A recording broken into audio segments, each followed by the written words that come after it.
not gonna lie, this gentleman, illustrator, fantastic work.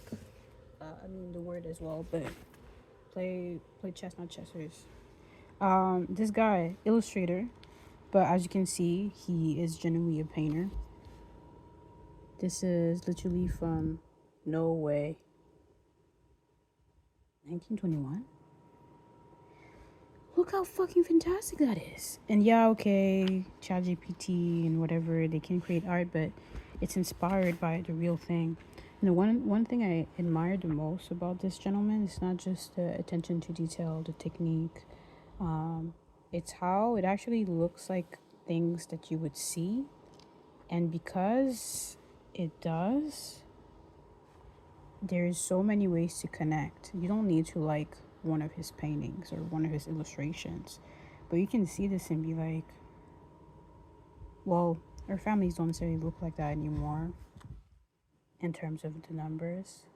But imagine if you did illustration and artwork where instead of showcasing dragons, you were to showcase things that you see, like people that are on your bus as you go to a school or to work, or right, giving medicine, like 1936. Just imagine if you were to do an illustration of 2016. I'm just saying. I'm just saying. Anyways, so I have a lot of notes and I have a lot of plans. Some of this is here, right here. And I made a vlog the other day. I think it was like this. Was it? Yeah.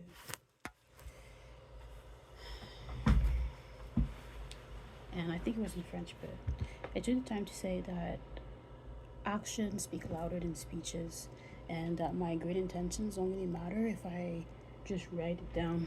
And as you can see, like, it should be real. I've done this for a few years. It's not like a project or a piece that I've been thinking about since last spring. No, I've been working on this for literally years. And the thing is, I'm very grateful. I feel like I'm grateful that it didn't work right away, because I probably wouldn't have had the resilience to be where I'm at today. Because at this point, I'm not trying to gain, I'm not trying to achieve. I'm just trying to be proud of myself and let go of this bullshit ass shame that I have, that I cannot fulfill my own promises, or that people may see me as a scammer because, or arrogant. Like, there's really a lot of people that really think that I'm arrogant and full of myself and all this stuff. And I'm like, first of all, your opinion is yours. Like, you can think that. Also, why would you think that? And then when I looked it up, arrogance is thinking that you have higher skill than you actually have. So it's like you walk into a space full of Olympian athletes that have literally been training for over, every Olympics is 4 years, so at least for 7 years you've been training for real, for real. And you come in and you start to talk as if you're an expert nutritionist, that you're an expert in terms of calisthenics and all that. But your body is a silent billboard of your fitness level, and like you're like, who are you to be talking to all of the people there? And the thing is, a true humble person, like a true athlete, when somebody comes in and they try to talk to them about nutrition, they try to talk to them about macros, about whatever it is that they're doing, they'll be very humble about it. When you come to a chef and a chef is coming to eat at your house or with family or whatever, they're not gonna be, I hope, if they're humble, they're not gonna be out here commenting on the spices and shit. If it's delicious, they're actually gonna comment on how fantastic the food is, or how fantastic the hospitality is. They're gonna be grateful. They're not gonna be nitpicking all the shits. So anyway, I say this because I tend to nitpick everything I do as not good enough, not perfect enough, not great enough, not worth it enough. And like, okay,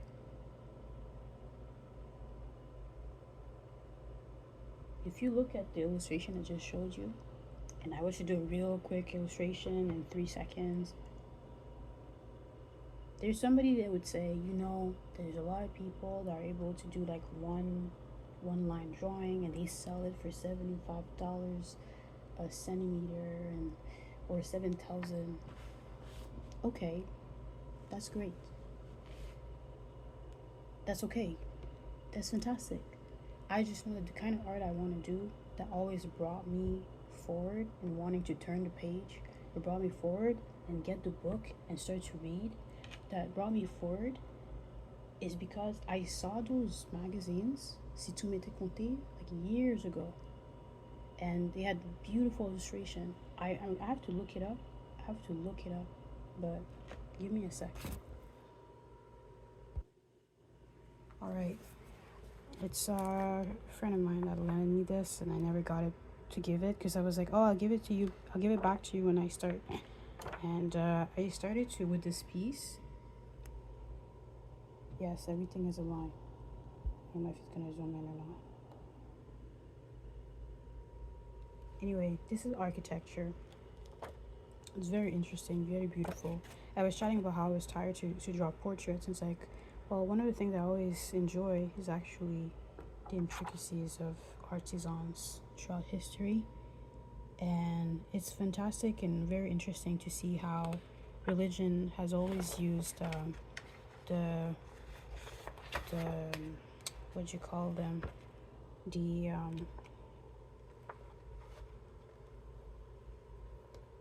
the gifts of its followers to showcase divinity or faith. Same thing for dancers and stuff. Like for the longest time, it was a way to embrace and showcase your faith to the universe, to the emperor, to the king, to the kingdom. I don't know. Represent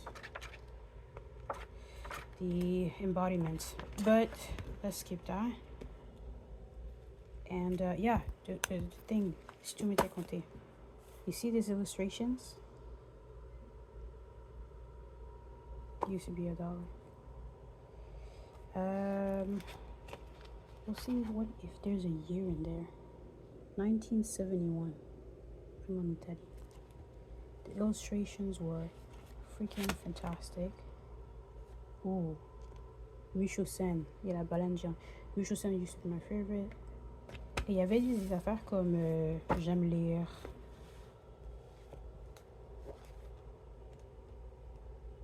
Look at this. Do you think I would have just picked up a random book and read fan fiction? Whoa. It's not fan fiction. Fantasy. Different word. Fantasy or history or things about folklore. Huh? You really think that? Look at this. Fantastic. Okay, you can use AI. Fantastic for you. You just have to describe. Be good at describing. But guess how you get good at describing? By reading. Look at how fantastic that is. I know that the reason why I started to read and the reason why I started to be curious and I started to be interested in so many things is because I had illustration that brought me in.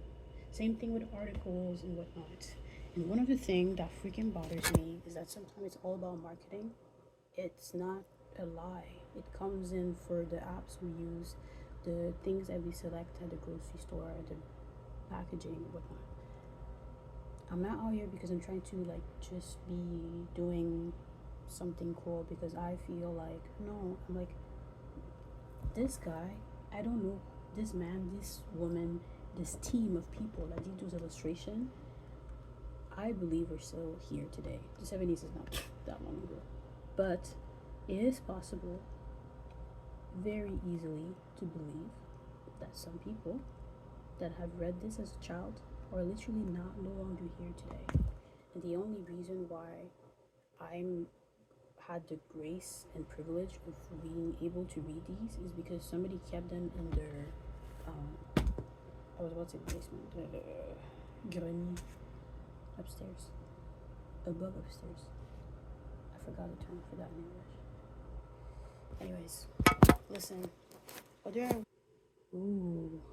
Not sure if it worked or not. But anyways, the point is not for me to do this because I want to get rich. I want to be seen as whatever the fuck.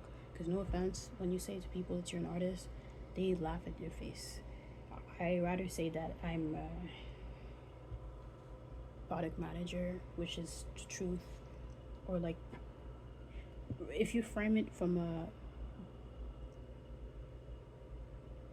manufacturing type of terminology, people already take you more seriously than if you say, "Oh yeah, I just do illustration."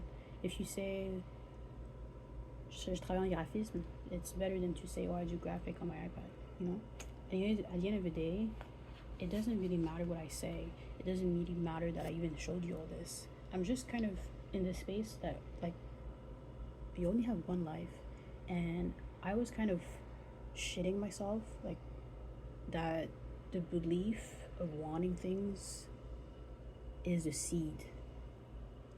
Dululu is a sululu type thing, but at some point it's not that it's not, is that there's so many ways to get to Rome. You still have to put one step at a time, like forward. You still have to figure out a way to motorized or by feet, by foot, whatever, to go forward. Now just imagine the road and say how fantastic the Odyssey is gonna be, but actually show up for real, for real. So yeah, that's where I'm at.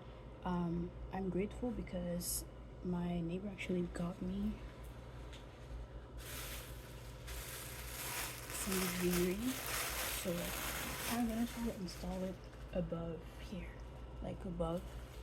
I think that the more I make this space a place of growth and authentic, conducive, forward action, and with a place for everything, and I let go of what I don't need, and I open my space to people feeling comfortable here as well, the more likely I am to stop being in this frozen before action type vibe. So that's where it's at. I don't know where you can get these books. As you saw, it was printed in Italy. I feel like it must have been yeah, glue doesn't last forever, guys. What does it say? Monsieur Victor Broussard, publication trimestrielle, Sagi édition. 12e revue du 4 septembre, Paris 2e district. Oh! Du 16 juillet 1949. Oh my god. This is older than my grandma.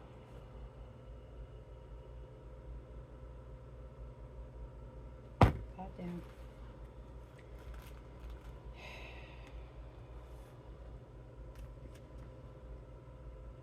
I feel like the difference between ignorance and knowledge is curiosity. What makes actively connected citizens that have a head on their shoulders and not just a fucking sheep mentality where they repeat whatever person that they found handsome or beautiful or sexy say, or whatever they esteem as like, oh, this person seems to have some sense, like they just repeat everything that they say. Yo,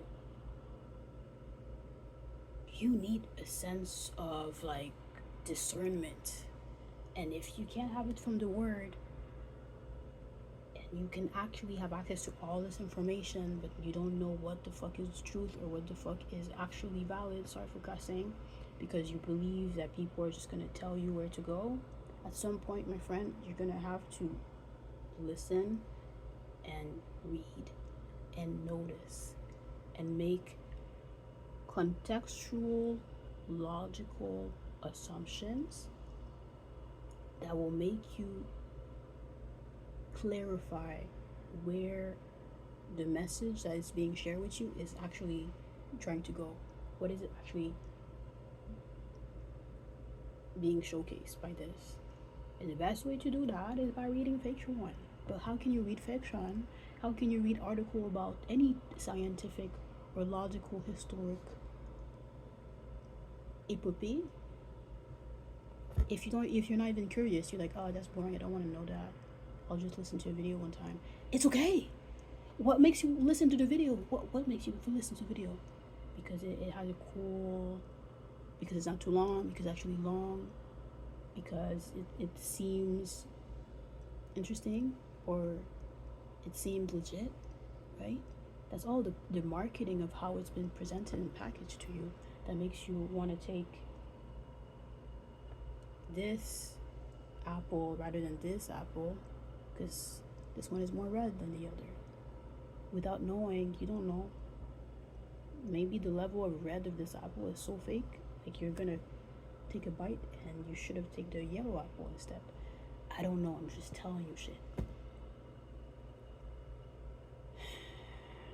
None of this matters if I'm just a woman randomly saying shit in my apartment. Like, it really doesn't matter. What matters is if I promise something to myself, I actually do it. And if you promise something to yourself,